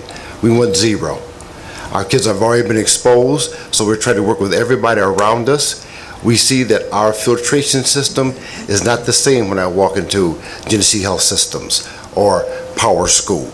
We have a different system, so we're looking at the same equipment and then perfecting that. So we can then sell it to the parents, the medical society, and anyone walking into the Flint community schools and know that it's like, I think Dr. Weaver would call it, a model laboratory for the world. So anybody would know, we think we've found some solutions. We are aware that the filtration is only one part of the water system problem. The other part is the UV lighting that they use in surgical rooms that kills all the bacteria and microorganisms in the filters. We're looking at the back flushing. So we're trying to take care of all of it in one fell swoop and do it right the first time. Let me continue with any questions at this time. Any questions from the group? No. Scott's reaching. Mr. Hippica. Yes, sir. Thank you for your time and for your explanation today. Pam, as you know, we've had a lot of discussions around this opportunity to support FCS as well as other schools across the state. And as you know, with the overall expenditure from House Bill 4320, which was obviously, that was effective in December 28th of 2017, the decision of how those funds would be spread across the state was made by, obviously, the Senate and the House. There was nothing that indicated that that money was ever going to come directly to Flint. We have had multiple discussions around this on countless occasions. As we look at the decision for bottled water to come, or for that to be, and the trigger for that overall was not the state of Michigan. That was, as you know, a number of private sector partners that had been donating water, and that contract was set to expire on December 31st of 2017. And you mentioned earlier that in 2016 the state had tried to push FCS to come off bottled water, and that date is not true. The overall findings around all of the water that George and the DEQ has spent countless hours studying, the data is clear, and I'll let George speak to the overall quality of the water. But in terms of, in this form, I think it's important that that our dates are accurate, and that the overall triggers for the removal of water was not the state, it was the coalitions, because that contract was ending. And so, just for the folks in this room as well, important to understand that those partners, they made a generous decision. While they could have ended that, and instead they chose to donate fiscal resources to FCS, which was very generous. And I know the superintendent and I have talked about this before, to support FCS going forward. And I believe that amount was around $70,000 to support Flint's purchase of bottled water for the schools. Dr. Pugh? I'm clear on my dates, and the Flint Community Schools in June of 2017 was asked to come off of bottled water. They were also told that their counterparts were no longer utilizing bottled water. We quickly, and I see Jamaica Patrick Singleton back there nodding her head, because we quickly found out that the Flint Community Schools were not on their own as it related to that issue. And thank God for the coalition that they stepped up and decided to give again fill in the gap where we feel that the state should not have left us alone. Dr. Sullivan, then Dr. Reynolds. I wasn't on Dr. Sullivan, then Dr. Reynolds. I'll have to go back to my meeting minutes, but I know that there was a Fwicc meeting at which Rich mentioned this funding and noted that this funding would be used to make Flint Flint Schools a best-in-class model for the rest of the state or the nation for water. And maybe there was the intent to help other schools, but the impression that was left on those of us who are sitting here was that that Flint was being, a highlight of that funding, and the goal was to make Flint schools' water best in class. I do recall, and we can go back to the YouTube videos and find the time that was stated. Yeah, I would encourage us to go and look at the transcripts and the videos, because the legislation was very clear. The money was appropriated to the Michigan Department of Education. I think Dr. Pugh would have been very knowledgeable about what the legislative intent was.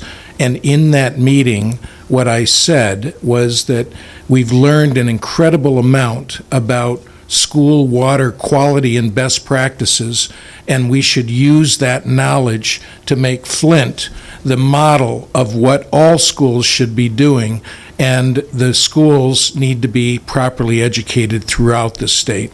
And I stand by those comments today. Flint Community Schools had very good reason. I think the predecessor superintendent was moving down that direction, and then there was a change in leadership, and I think Dr. Witherspoon, you were drinking from a fire hose yourself, and I think that showcasing, making Flint the example of what best practice around the state entailed was just not something in your hours available to you wheelhouse. Was kind of my understanding through Scott Hippica. So that's what happened here. Nobody pulled anything away. Nobody played any fast and loose decisions, and I will be very vocal about any insinuation to the contrary. Dr. Reynolds. Thank you. All that discussion and budgetary considerations withstanding, I'm a pediatrician and my wife is an educator. One of the schools with the highest water lead levels was our neighborhood elementary school that my daughter attended briefly. And all this is due to loopholes in the federal lead and copper rules that have yet to be addressed as to how we will protect children who are in schools and other institutional buildings. And I'm embarrassed to sit at this table now and hear the lack of will to step forward and address this sufficiently. And I'd just like that on the record also. Thank you. Thank you. Any other comments? Eric Oswald, Fwicc Subcommittee update, please. Yeah, we'll go through very quickly. The Fwicc Water Quality Infrastructure Subcommittee met on the 31st of July. Very quickly, we went over the Flint water loss report. Rob Benzik reported the system is still at 47% non-revenue water, 3.9% estimated to leakage, 43% to inaccurate meters and theft. Lead and copper rule sampling, 220 samples from Tier 1 sites. The 90th percentile for the January to June 2018 was 6 parts per billion. All samples were confirmed as coming from homes with a lead service line. And as George stated, the department has turned that sampling protocol over to the city. Lead service line replacement statistics. Number 1, hydro excavations with no lead service line, 904. Conventional excavations with no lead service line ID'd, 1,751. Total lead service line replacements as of the 31st of July was 609, for a total of 3,264. There was a discussion on hydro excavation, and I took a action item from Director Cray to do some research with AWWA to develop industry standards, not only hydro excavation, but excavation procedures for identification of service lines in general, and that is underway with the president of the AWWA. Rob Benzik quickly stated the city has experienced 30 main breaks this summer. Again, water quality parameters in the city is doing very well maintaining water quality parameters. We monitor those on a daily basis. We had an excursion for pH for 2 days back in May, but other than that, the city has done an excellent job maintaining the water quality parameters in the system, and they're to be commended for that. I gave a quick update on the NSF Legionella study. The bottom line was the NSF was unable to complete the requirements and communications of the study, so that study was canceled. Fortunately, the KWR study will pick up some of that slack. So that funding was returned to Department of Health and Human Services, and the NSF Legionella study was canceled. There was a report on the settlement report. The next report isn't due until August, so we'll update it at that time. Water treatment plant staff, the last item on the status of the last item on the agenda. The long-term projects for the chemical feed building designed to do in 2019. The Flint did submit their intended use plan to the DEQ. The DEQ turned that around very quickly and got a project plan, an intended use plan submitted to the US EPA, and that is currently being reviewed at EPA Region 5. It's been there for about a week, so it was turned around very quickly. And again, the corrosion control study is underway. Lead pipes have not stabilized yet, so there's a long-term corrosion control study going on in the city of Flint that's being overseen by the city, by the state, and by the US EPA. Dr. Sullivan, I know you have a question. Yeah, just a real quick one. To my knowledge, the NSF study, at least originally, was focusing on filters.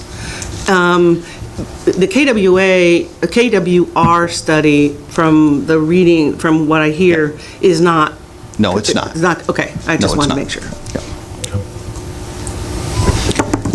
I'm sorry. I have a quick question, and you probably did give this information. What date are your numbers through? Through 31st of July. Of July. Those were the statistics we had.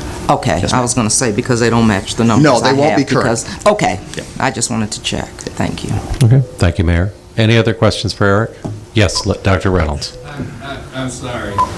But as a Flint resident, I only know of one boil water advisory that was issued. So are there different types of water main breaks that one requires a citywide notification, one may require a local notification, or is a water main break a water main break? There's differences, but I would refer that back to Mr. Benzik, who gave the statistics, so I'm not familiar with each type of break and how it happened and what the repercussions were.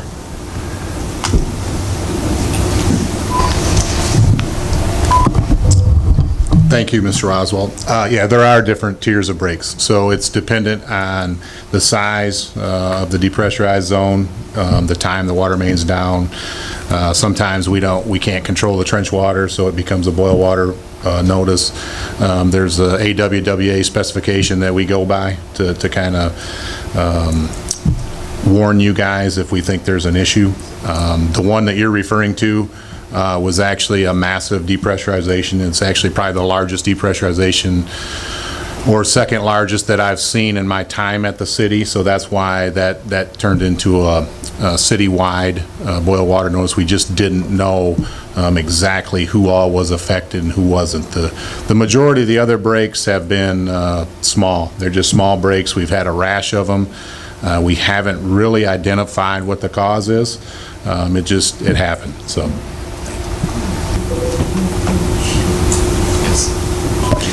Councilperson. When are we expecting the EPA to respond to our project plan proposal?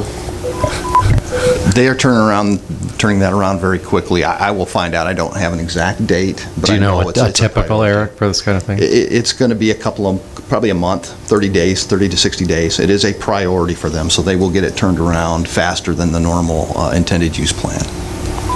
Does that include the water meters that was in the plan for the wind funding?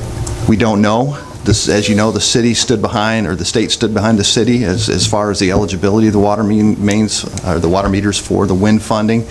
We have yet to get a response from the EPA on the eligibility of those water meters for wind funding. So we just don't know at this point in time. We're expecting when they comment on the intended use plan that we'll finally get that answer.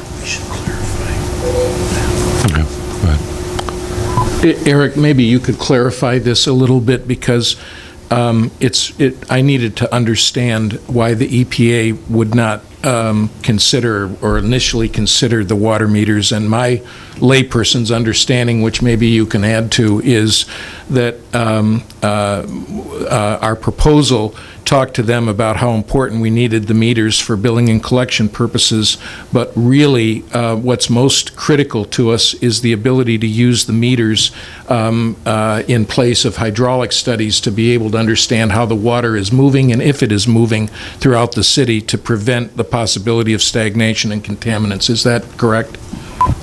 That's correct, and it goes back to legislative intent. The WIN fundings were intended to deal with contaminants in the system. So on the face of it, when the EPA looks at water meters, usually it's a no.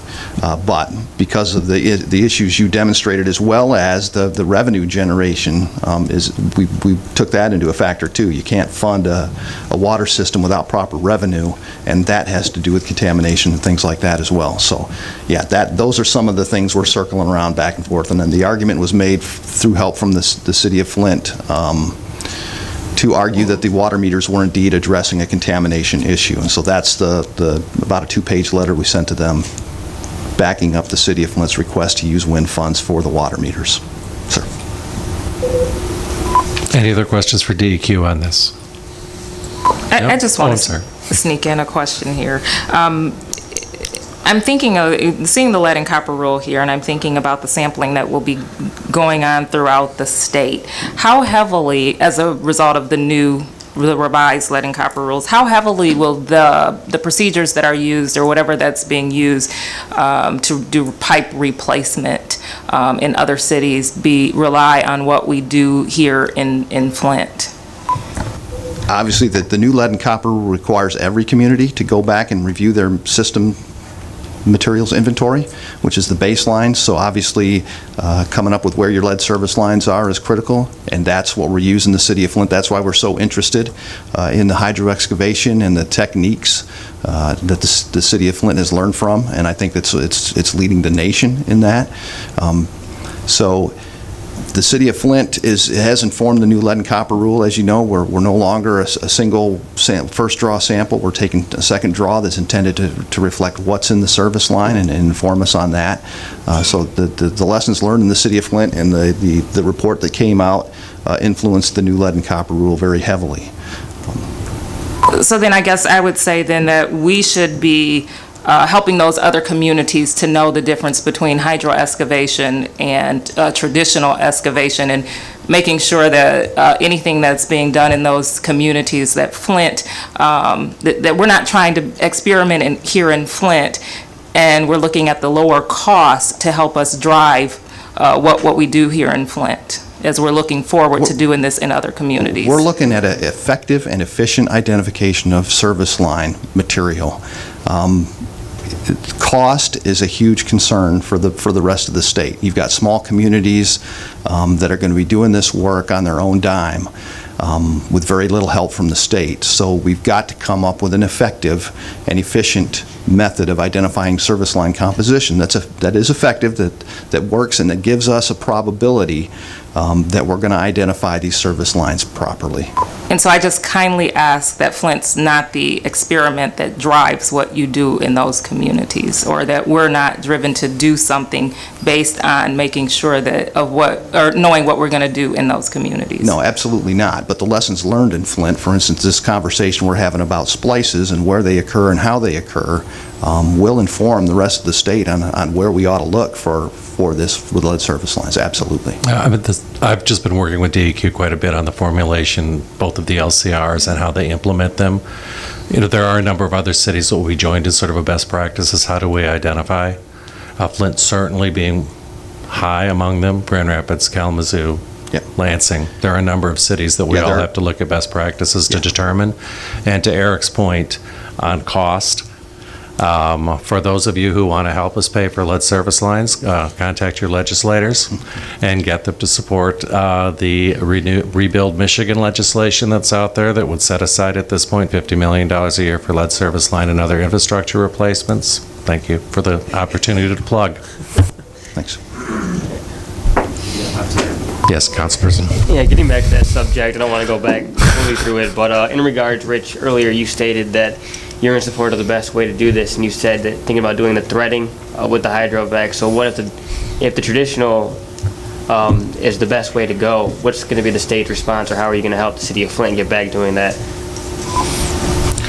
I think we are most interested in getting the job done properly. And while cost is clearly an issue because the governor doesn't handle appropriations, he has to have legislators do that. And because of the needs of communities all over the state, I just feel it's reasonable to expect a heavier lift if there's going to be additional monies needed that have not been appropriated. So while cost isn't the driver, Mayor, it's always a consideration because I'm afraid the pot is finite, not infinite. And but to specifically answer your question, we want to support the city in whatever the best and right way is to address the issues. And if we understand that the splicing issues require a bigger cut, and I have to rely on the experts in this area,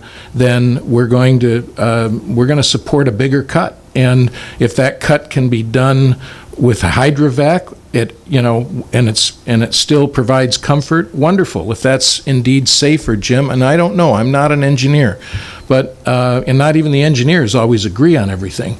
But our position should be to support the city in getting what we started to do done, which is getting all of the dangerous lines, galvanized and lead, or any splicing or anything, out of the ground and give the residents the comfort that they deserve after the trauma they've endured. It's that simple. But I do want to make it clear that the reason we're so focused on cost is because we know what we've been given and we've got to make it last because we can't guarantee there'll be more. Thank you.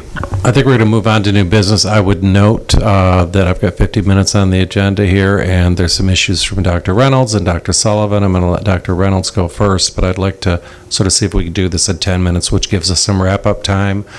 I understand the 1994 camcorder equipment is about to go out of warranty, so we don't want to run much past 11. Thank you.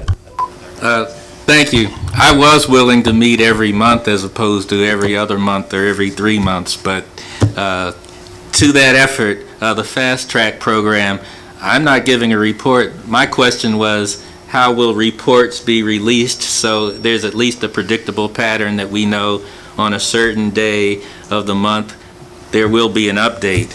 As far as the status of water shutoffs go, my understanding is there were up to 300 water shutoffs a week at last report, and now there were 150 reestablished. Is there any information on that? And the number of delinquent water bills, the average amount, because that does relate to people getting delinquent water bills attached to their property taxes and water liens put on their property, and is driving young families out of the city. And then there's always a part B to my inquiry, and that is we have a hepatitis A outbreak in the state, especially southeastern Michigan, and probably for the 3 or 4 statewide region. Is it wise to shut off people's water when a hepatitis A outbreak has not been resolved, so they can't wash their hands, flush their toilets, clean their dishes, and do all those things that I would tell a patient to do to prevent the spread of hepatitis? And I have been asking the State Department of Health and Human Services, does this make sense? When we had, over 80,000 water shutoffs in Detroit, where the hepatitis A outbreak was first noted, and it has continued to spread throughout the state. Are we really doing the smartest thing? And maybe there's something that I've missed, but it would be helpful if someone could explain the rationale of shutting off people's water that they use for personal hygiene in the midst of a hepatitis A outbreak. I'm going to go back to your first question, and Rob can give you a quick answer to that, I think. So I have numbers from the Fast Start program that are from August 14th. So they're pretty well up to date. So we have, to date this year, we have replaced 704 service lines. We have done 4,520 excavations. And then if we want to go totals from all 5 phases to date, we've replaced 6,932 service lines, and we have done 13,352 total excavations or total identifications of either replacement of copper and or identified them as copper. Probably right now as we sit here, we are very close to going over 14,000 thus far in the project. And I think the other question was, how can this be reported routinely? So, okay, so we, Candace puts out a weekly report on the progress of Fast Start. I'm not sure if you guys are included on that email, but I think it becomes a media release for her. So hopefully that would help you keep up to date on it. So that would be on the city website? It's on the city website, and I believe she puts it out as a press release. I only bring it up because it's kind of scary following media releases. Thank you. You can find the information on the city's website. All right, thank you. And Steve is working with AECom to actually do the graphic that was once that General McDaniel was doing. So I know we've been meeting with AECom to make sure we get that information out. And I'll add this, we talked about this, we have a weekly meeting with AECom, so Steve and I have kind of had to finalize what we think is adequate for their graphic. They have what I think is a really nice graphic, and it shows every service line that's been done, as you know, would be up to date on that particular address. Sometimes it lags a few days, but it's nice. You can look at each phase. You can click on your address and see what's been done there. And that will be broadcast here shortly, probably sometime next week. I was just going to say the graphic will be available on the website next week. And the map. Any other questions? We still have the issue of the wisdom of the water shutoffs in the midst of a regional and a state region hepatitis A outbreak. If you look at all the risk categories, we talk about homeless, IV drug abusers, men who have sex with men, and transient housing. Okay, well, if someone lives in a house and their water is shut off, that's equivalent to being kind of homeless or transient housing, and we are putting populations at risk. And again, I have not heard an answer to the question, what is the rationale behind water shutoffs in the major population centers in the region in the midst of this hepatitis A outbreak? And Dr. Reynolds, when you raised that question, unfortunately, Dr. Wells is not here. I have texted her and asked her to get in contact with you. I've submitted this question in writing on several occasions. And that was initially, what, 6 months ago or 4 months ago? To it. Thank you. And I certainly can't speak to the hepatitis A outbreak. It's not my area of expertise. What I can speak a little bit about is the financial solvency of the utility. And Mr. Newsom can probably speak in great detail to that if he needs to. But the city of Flint, unfortunately, our utility teeters on the brink of insolvency all the time. We simply have to collect the revenue in order to maintain our solvency. And that's not to make light of any health issues. I think from a utility standpoint, we're not looking at that as an issue, or we don't have the luxury to look at it as an issue because we simply have to generate the revenue. We don't have an option. Dr. Sullivan? Oops, Dr. Reynolds, sorry. I just hope that will not remain the official position of the city, the state, or the federal government. We've talked about health in all policies, and lacking health in all policies as a member of the Flint Water Advisory Task Force and the Environmental Justice Work Group, lacking that that commitment to health in all policies is what has placed us here. Thank you. And Dr. Reynolds, I totally concur with what you're saying. And so Huey can speak to what the financial constraints and what the regulations are as far as why and how we have to collect. But we are working on, we've worked with communities for neighborhood technology to look to see what are some things that the city can strategize with. But just recently, the Mott Foundation down in Detroit met with a group of environmentalists, you name it, policy folks. I should say that it was more of a closed group, but we will need the help of the state as we look to do innovative things to address this public health issue. And we do know that water affordability is a public health issue.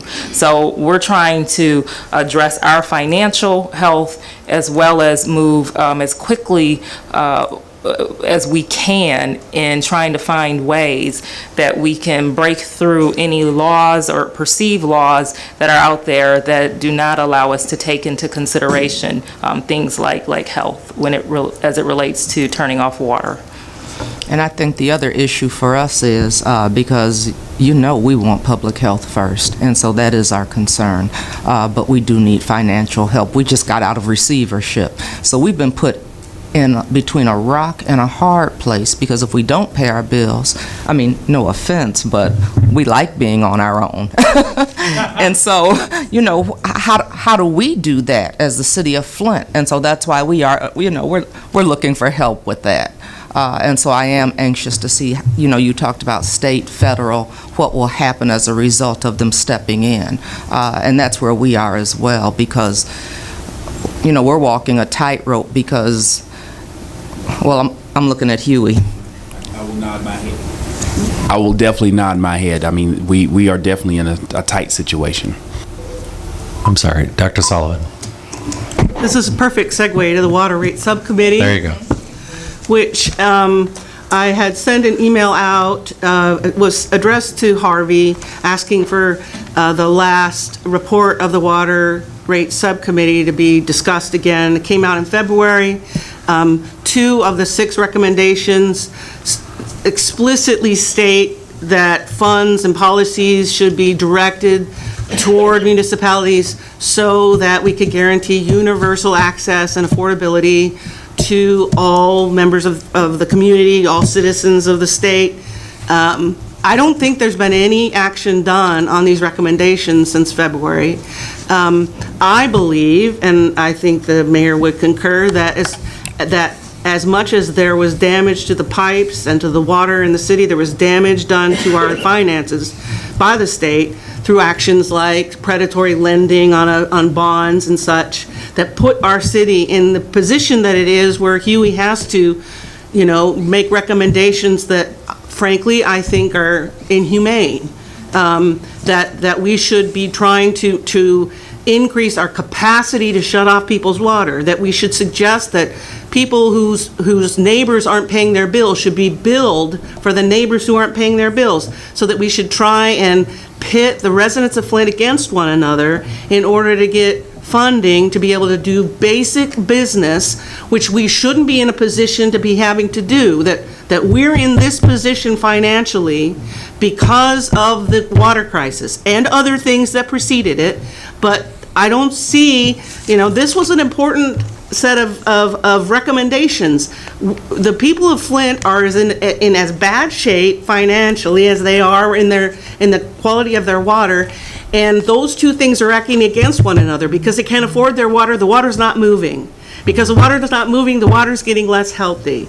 It seems to me that where there should be as much action to work toward these policies as there was toward the grand bargain that put us in this situation where we are right now. And I don't know how to say it any other way other than to maybe use a highlighter the next time I send this document out and ask for some action to be taken on these recommendations, because I've seen none.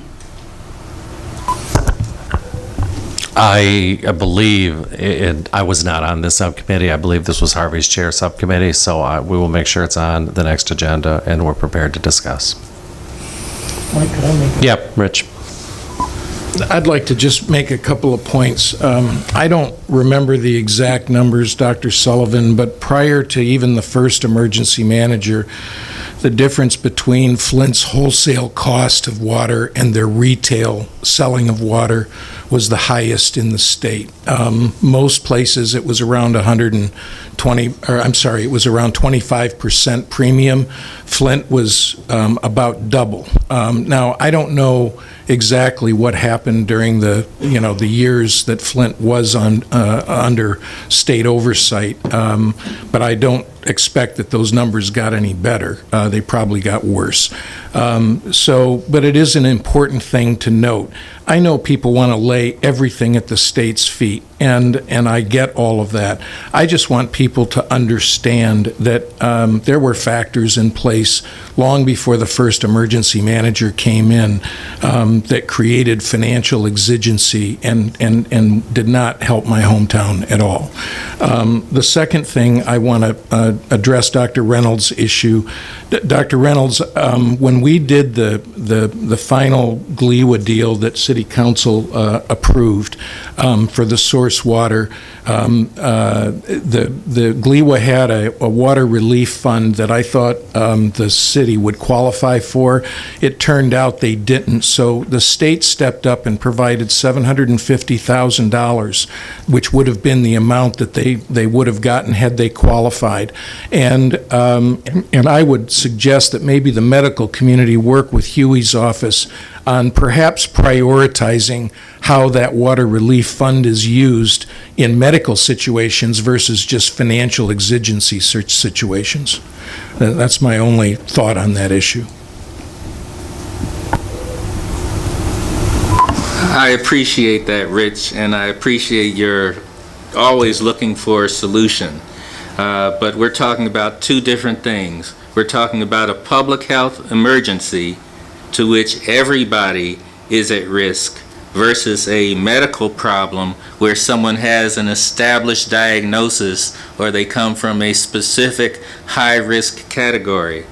And my statement was to the effect that absent a basic human needs water rate, we are not protecting the public health in the midst of a region-wide water outbreak, and actually it's multi-state now, and we really need some rationale. And to Mr. Newsom here, I am not asking him to solve this problem.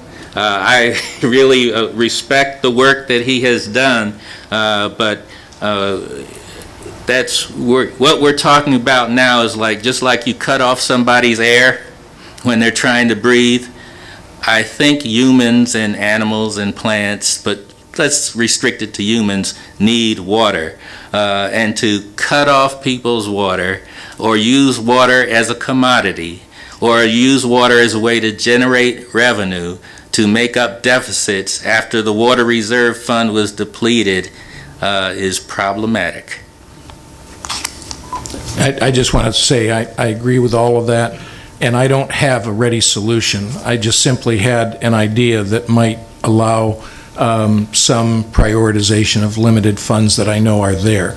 The second point I would make, and there's 1,425 municipal water systems in the state of Michigan. They all operate independently. They're all faced with the same challenges. And I don't think that they're, I mean, we only have 4.5 months left, but maybe the next administration can figure out how to raise the revenues needed so that the state can help address this issue.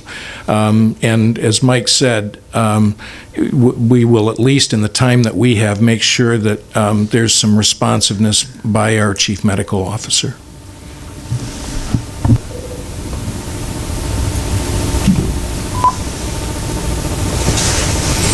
Any other questions? It is exactly 11 o'clock. Thank you very much. We'll see you in November. Sorry, I'm sorry. Shut it down, Rich. Sorry, you can't. I want to make one last comment. It's really important. we've had our bumps in the road, and as I get nearer and nearer, and the mayor and I had a good conversation this morning. We haven't exactly had a lot of conversation over the last few months. I want to reiterate the state's commitment to try to be a good partner. I don't like it when people assume that the state's nefarious misdeeds are deliberately intended to hurt this city. I love this city. I was born here, I care about it, and I'm sorry. And I can't say I'm sorry enough, but what I can do is give all my best efforts to try to fix that which is within my power to fix. Along those lines, Mayor, I wanted to share with you that I've secured $500,000 for a pilot program to allow us, we're going to start with 30, but we're going to go in to anybody's homes that where Georgia's people tell us that they're still testing above the 15 parts per billion. We're going to go in, determine through flushing and what the issues are, and we are absolutely of the belief that the water coming into the home is good water, but that something's happening to it once it gets in the home. So we're going to use this money to remediate the plumbing, whether it's faucets, fixtures, hot water heaters, whatever. We've set, just as a pilot, right now, kind of $1,000 per home, but we're willing to go higher than that if the problem is bigger than that we know is the causal factor for why they're still spiking. And the reason we're doing this is because we understand that the cessation of bottled water became traumatic, no matter what the scientists argued or didn't argue. And but you'll never understand the fact that we were forced to do that based on the agreement we had with the people who appropriated the money. And so at the end of the day, we want to continue, quote, putting our money where our mouth is. And if the water coming into residences is good, but it's not good coming out of their tap, we want to fix that problem. And that's what this pilot's about to do. Scott, do you want to answer any other questions about that? And we by the way, hope that the 500 will be matched. We're talking to some other organizations around Flint and the states. If this becomes a really well respected and desired program, and we get the results that we hope we can, then we would put more into it as well. Scott, anything to add? No, but I'm certainly happy to address any questions. I've been working with Rich on some of the details in partnership with some of the nonprofits in the area as well. Well, let me say thank you. Thank you on behalf of the people of Flint. We do appreciate that very much. And we did have a good conversation this morning. And it's been too long. And you got 4 months left, right? I do. Well, then let's get busy.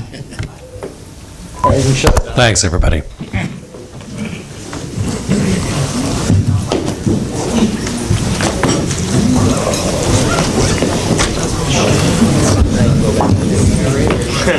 You're up now. If I was your bed, I can make it happen. No matter what time you get up, you stay up till 3 or 4, right? I'll get tired and better honestly. 9 or 10, I should go to bed, but then I don't. Next thing I know, it's 1 o'clock in the morning. I'm watching Sports Center.